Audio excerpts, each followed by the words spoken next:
It was the Easter holiday. Barney and Lou were doing some painting in the dining room, and Granny had spread some sheets of newspaper over the table in case they made a mess. Barney had his elbows on the table and was reading the newspaper. "Hey, Lou," he suddenly cried. "Look what it says here. It says, Bottom's Mammoth Circus. Do you think we can go to it?" "I expect it's an old newspaper," said Lou, without looking up from the horse she was drawing. "The circus has probably been and gone a long time ago."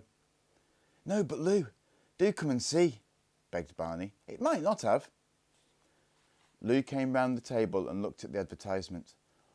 "World's Greatest Travelling Show," she read.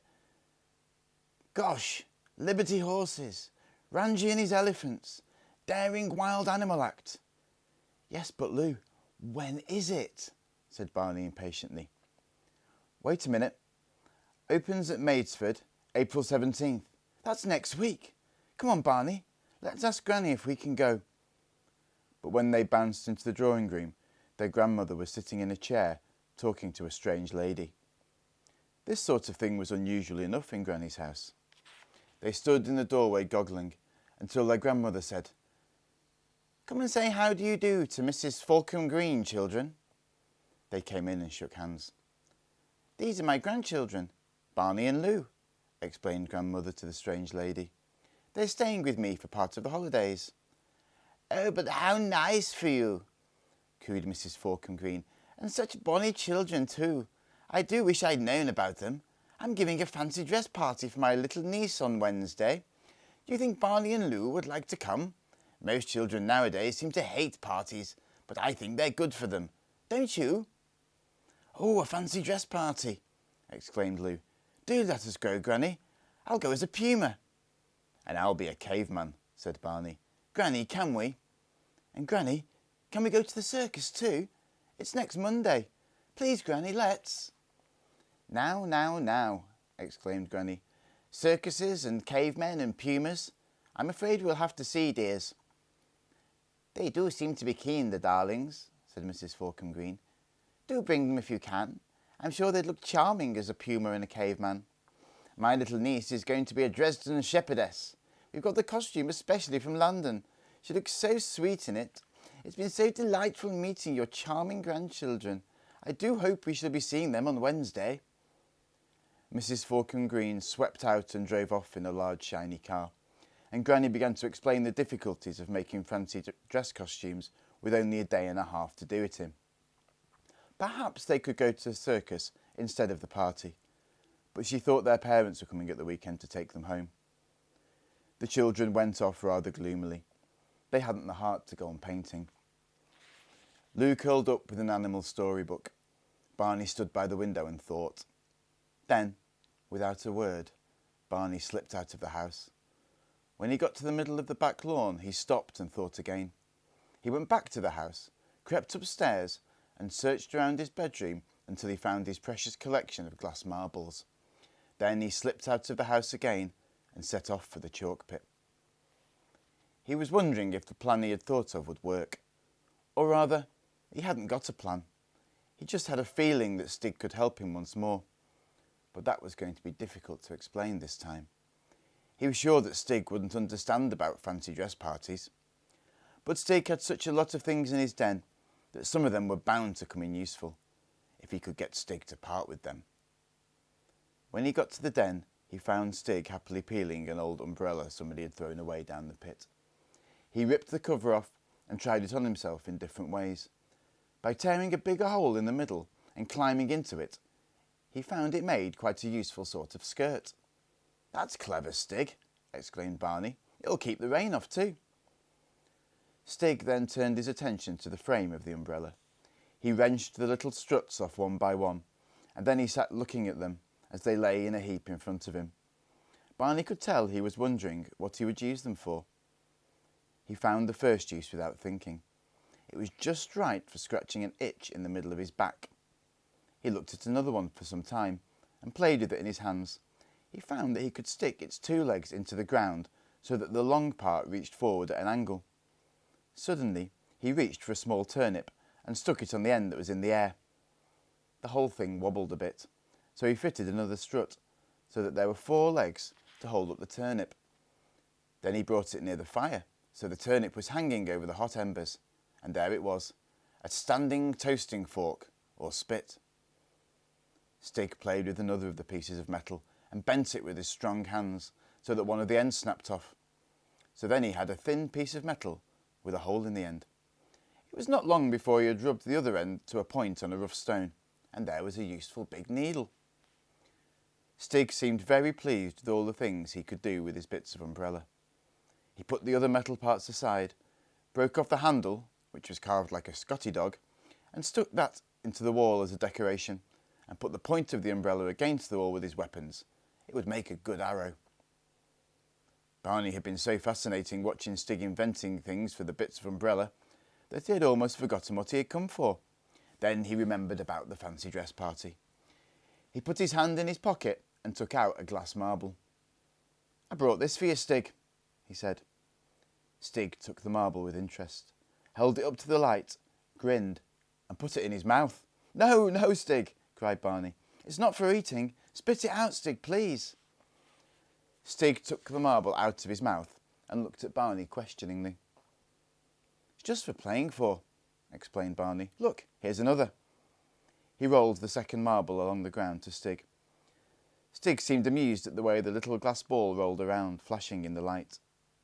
He rolled his marble at Barney's, and they struck and bounced apart. He played with both of them for a bit, and then handed them back to Barney. "No, they're for you, Stig," said Barney. "You can keep them." Stig put them carefully in a niche in the wall, and then seemed to look about for something to give Barney in exchange. He picked up 2 or 3 of his precious umbrella bones and offered them to Barney, but Barney pushed them away. "No, thank you. I don't think I want bits of umbrella," he said. Stig looked relieved. He didn't really want to part with them. He went to a pile of metal things and came back with a brass bedstead knob and offered it to Barney. Still Barney shook his head, hoping that Stig would not be offended if he kept on refusing things. He had his eye on a pile of skins in the corner, and Stig seemed to notice this, for he went across to it and picked up a sort of apron of rabbit skins, stitched together, just like what he usually wore himself. Barney's face lit up. "Can I have that, Stig?" "Oh, thank you." He took the skins under his arm. There were a lot more skins in the pile. Barney squatted down and turned them over. There were mole skins, squirrel skins, things that looked like cat skins, and they made Barney wonder how they got there. Then he gave a surprise. Near the bottom was the skin of a great animal, head and all, and it was golden and spotted with black. A leopard. Barney dragged it out and goggled at it. "Gosh, Stig, did you kill this?" he asked. Stig looked at him. Barney made spearing movements at the skin, put a questioning expression on his face and pointed to Stig. Stig grinned and shrugged his shoulders. He seemed to be willing that Barney should think he had killed the leopard, but Barney was rather suspicious. He had seen leopard skins like this worn by soldiers in military bands, and he had seen them on floors in people's houses. Perhaps someone had just thrown this one away. It was amazing what people did throw away. You only had to look around the dump and in Stig's cave to see that sometimes they were quite valuable.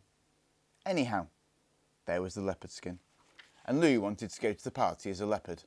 Or was it a puma? She ought to be quite satisfied with this leopard anyway. There were only a few patches where the hair was falling out. But would Stig want to part with it? Barney felt in his pocket. He had only spent 2 marbles so far, and he had quite a lot more. He took out 2 more, held them out to Stig, and pointed at the leopard skin. Stig looked at the marbles, looked at the skins, and looked very doubtful. Barney added another marble to the 2 in his hand. Stig still looked doubtful. Barney took 2 more marbles from his pocket. Now there were 5. Suddenly, Stig seemed to understand that Barney had quite a pocket full of marbles to spend. He held out both hands to Barney, with all the fingers spread out. 10! A leopard skin cost 10 marbles, thought Barney. He hoped he had that many. He put the first 5 marbles on the ground and counted out what was left in his pocket. 6, 7, 8, 9. There were 3 more. "Here, you may as well have them all," said Barney, and handed over all 12. Stig had been checking the marbles on his fingers while Barney counted, and when he found he had more marbles than fingers, he was so delighted that he went to another corner of the cave and came back with a stone axe on a wooden handle and gave it to Barney with the skin. "Gosh, Stig, can I have that as well?" exclaimed Barney. He was delighted too. "Oh, Stig, you are kind to let me have all these things. Thank you, thank you. I've got to go now, Stig, and show Lou what we've got. We'll be able to go to the fancy dress party now. Goodbye." And Barney danced out, clutching the 2 bundles of skins and the stone axe. When he got back to the house, he had an idea. He took the bundles quietly to his own room, undressed except for his underclothes, and after some struggles with a couple of safety pins, got himself dressed in the rabbit skins. He looked at himself in the mirror and scowled fiercely. But there was something missing. Bother. He'd had a haircut only 2 weeks ago, and he didn't have nearly enough hair. He had another idea. He crept downstairs to the broom cupboard and took the head off a mop. When he tried it on his own head in front of the mirror, it looked just right. He found a way of tying it under his chin so it stayed there. He took his axe in one hand and the leopard skin in the other and crept along the passage to his sister's room. As he expected, she was still lying on her bed with a book. He gave a whoop and charged into the room, waving his axe. Lou jumped like a startled cat and faced Barney furiously. "You're not to frighten people like that when they're not expecting it," she said angrily. "I knew it was you, Barney." "Oh, no, you didn't," chuckled Barney. "Anyhow, I'm not Barney. I'm Stog, Stig's brother." And he did a war dance around the bedroom. "Where have you been?" asked Lou more calmly. "Me? Me been hunting," said Barney. "Look what I killed." And he threw the leopard skin on the floor. Lou's eyes nearly popped out of her head. "Gosh, Barney, where did you get that?" she said. "Killed it in the wood," boasted Barney. "No, tell me honestly, Barney, please." "Well, I didn't really kill it. I was just pretending," said Barney. "I got it from Stig." "Oh, Stig," scoffed Lou. "You and your Stig. You mean you found it in the dump?"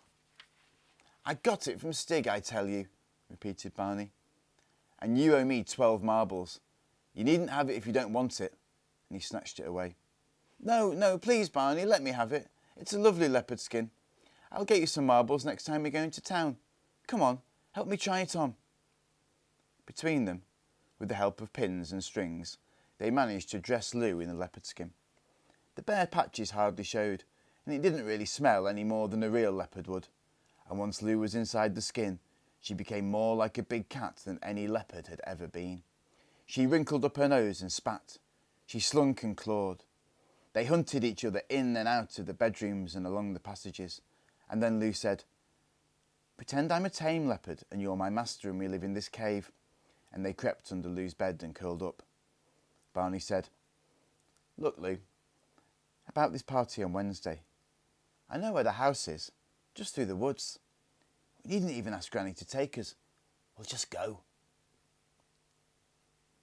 1 or 2 stars had come out in the dark blue sky overhead, and there was a golden wash of sunset in the west above the dark woods. A black bird was trying out its new spring voice from the elm tree. It had been the first mild, dry day of spring, and the air was beginning to feel alive with the earth warming up, and buds opening, and things creeping out of their winter beds.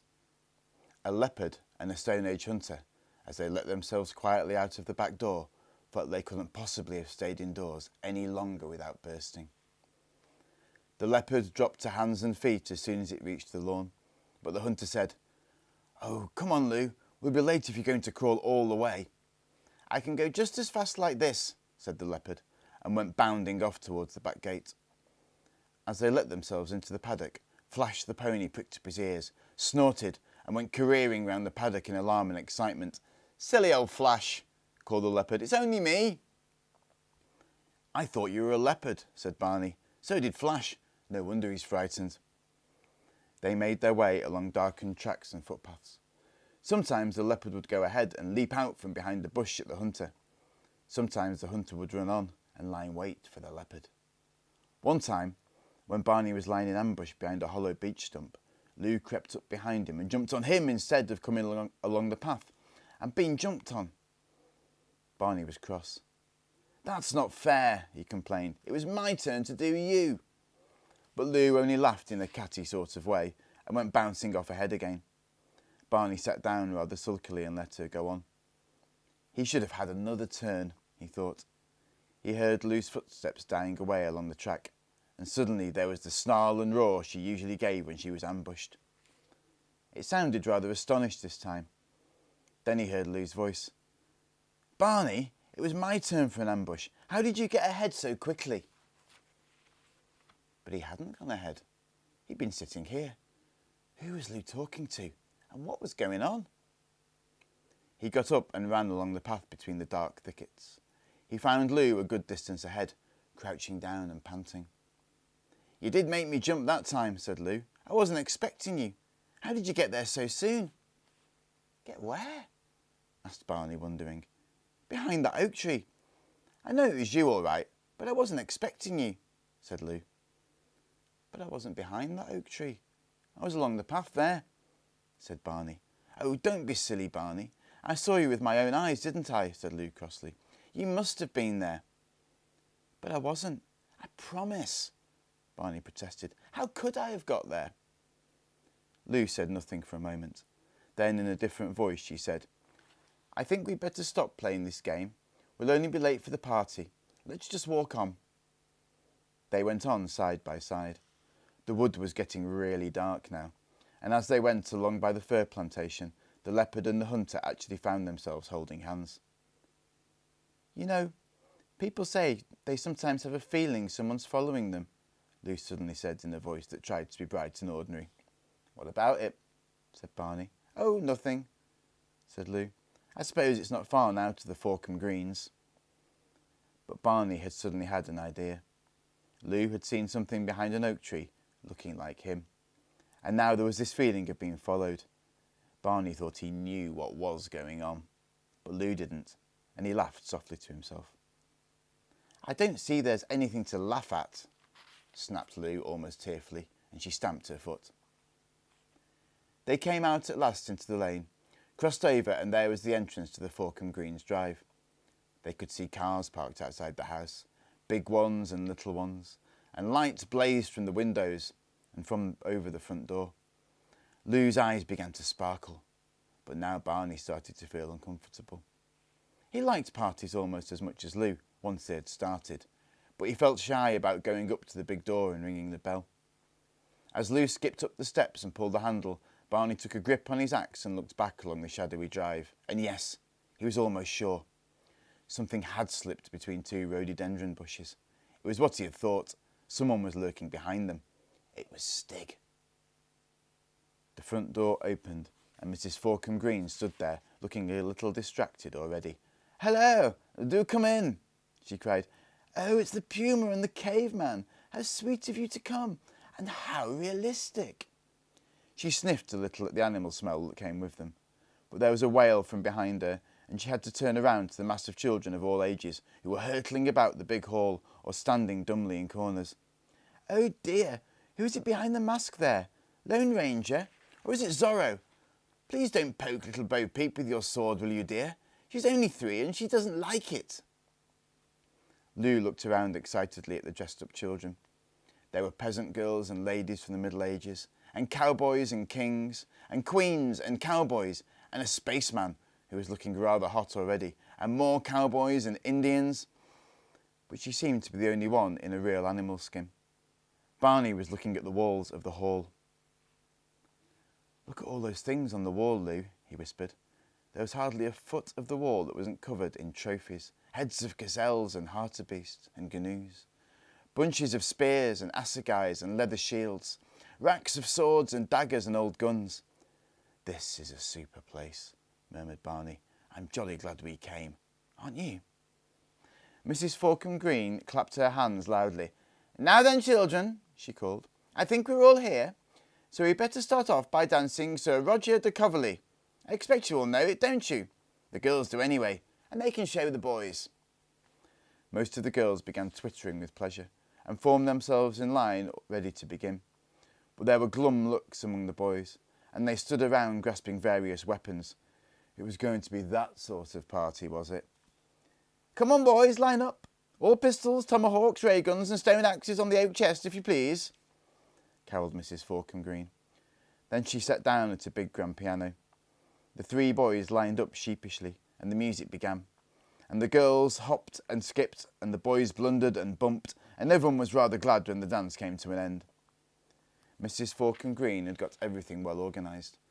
After the dancing they had guessing games, and acting games, and sitting in a ring games. She had just handed out pieces of paper and pencils to everyone who could write, and got one of the older girls to do ring-a-ring-a-roses with the tinies when all the lights went out. "The fuses!" wailed Mrs. Forkham Green. "One of you elder ones, get a game going, will you? I won't be long, I hope."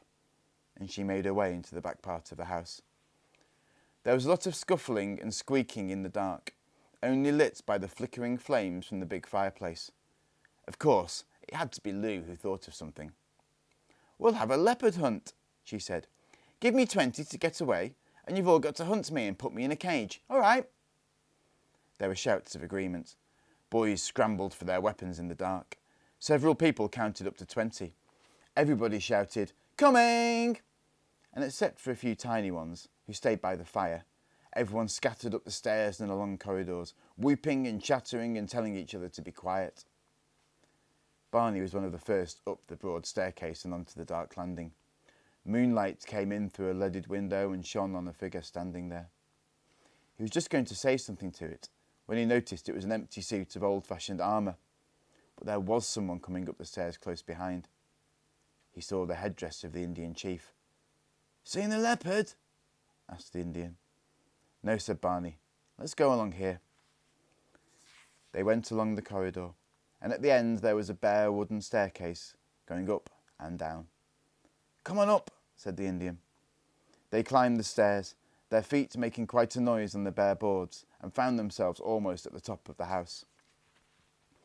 There was an unlived-in feeling up there. The Indian tried the door of a room and it opened. There was nothing but boxes and trunks in the room, and there was a big window through which the moonlight came. "That leads onto the roof, that window," said the Indian. "I know, I've been there." "Perhaps she's on the roof." "The leopard, I mean," said Barney. "Might be," said the Indian. He struggled to open the window. They both got through it and out onto a ledge with a parapet. The roof sloped up behind them. They leaned over the parapet and looked a long way down to the moonlit lawn. There, in the middle of the lawn, an animal was crouching. Barney's heart gave a bump, though he knew he was only hunting for his sister. "Look," he gasped to his friend the Indian. "There it is, the leopard, down there." "Crumbs!" exclaimed the Indian.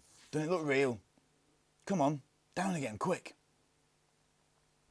They got back in through the window, bumped through the box room, clattered down the stairs and made for the main staircase, calling out, "Outside, everybody! The leopard's in the garden! Everybody out!" Hunters who had been crawling under beds and giggling in closets and wardrobes made for the staircase too, and the big door was left open and they all streamed out into the moonlit garden.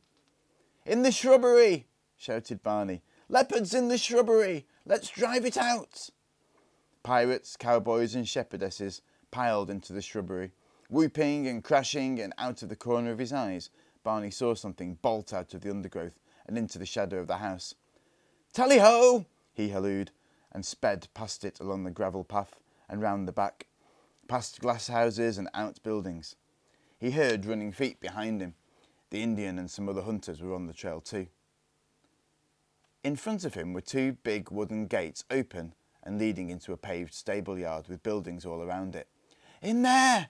he panted. "I saw it go!" He dashed through the gateway, and at least half a dozen others clattered in with him. "Quick! Shut the gates! Don't let it get out!" he heard the Indian say, and the heavy wooden doors banged to behind him. But Barney stood rooted to the paving, unable to move. The other children behind him were suddenly still and silent too. The boy dressed as the Indian gave a shaky whisper. There's 2 leopards."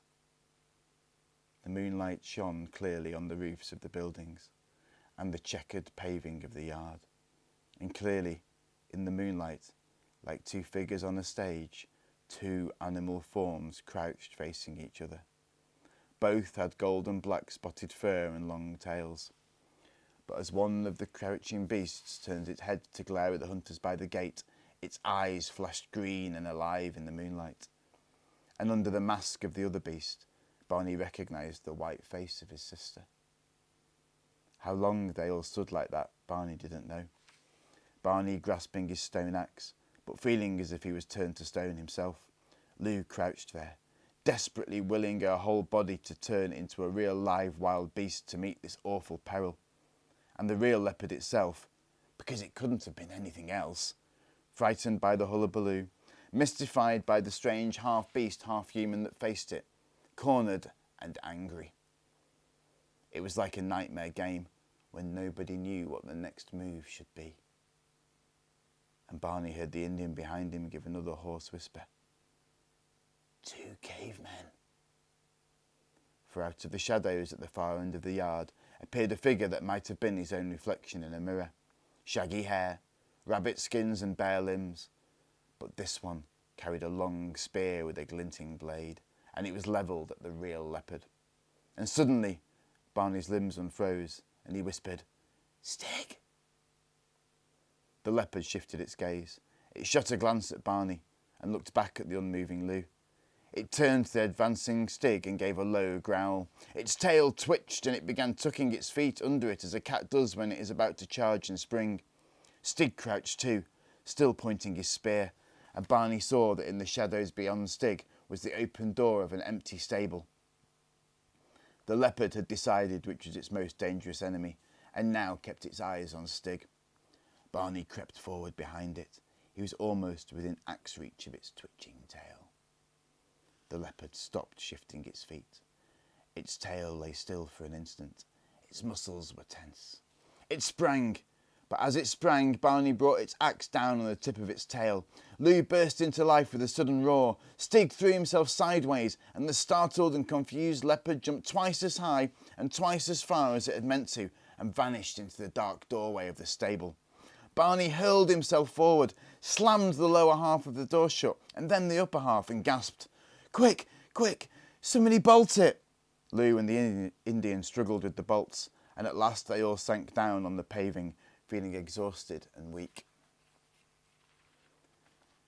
The other children had now opened the gates of the yard, and the rest of the party was streaming in, chattering and asking questions. "Where's the leopard? Have you caught the leopard? Is the game over now? What do you mean it was a real leopard? Let's have another leopard hunt. It was super fun. Why can't we have another leopard hunt? What do you mean the leopard's in the stable? There's the leopard. 2 leopards? Well, that's not fair. Nobody told us there were 2 leopards. Why can't we see the other leopard in the stable? Let it out and have another hunt." And the boy in the Zorro suit was actually fumbling with the bolts and trying to open the door of the stable. Stig, who was standing there, rapped him over the knuckles with the haft of his spear. "All right, caveman," said Zorro crossly. "I can open the door if I want to. It's not your business." But Stig turned his spear round and threatened him with the point, and Zorro retreated, saying, "There's no need to get nasty." Then suddenly all the windows of the big house blazed with green light, and the voice of Mrs. Forkham Green came from the front steps calling, "Children, children, you are all to come in at once. Everyone inside as quick as you ever can." She sounded as if she was almost frightened of something. As they all trooped round to the front of the entrance, they noticed a big truck in the drive, and strange men standing around, and some of the men had rifles. Mrs. Forkham Green was standing on the steps flapping her hands. Come along, she cried. "It was so naughty of you to go outside. 1, 2, 3, 4, 5. Just go in the hall and stand still while I count you all." They all stood wide-eyed in the hall as Mrs. Forkham Green slammed the big door behind her, leant against it with a white face, and counted the guests, and then counted herself and muttered to herself, "Oh dear, how many should there be? Little Jonathan couldn't come because of measles, and then there's Betty Strickwell didn't answer." The children began to join in with helpful voices. "Where's the other caveman?" "Yes, there's supposed to be 2 cavemen. I saw them." "And there's 2. Please be quiet, you only confuse me," moaned Mrs. Forkham Green. She turned to a strange man in a raincoat who was standing by the door. "I think they're all here, Mr. she said. "Would you like to explain?" Sorry to spoil your party, kiddies, said the man. I'm from Bottom's Circus.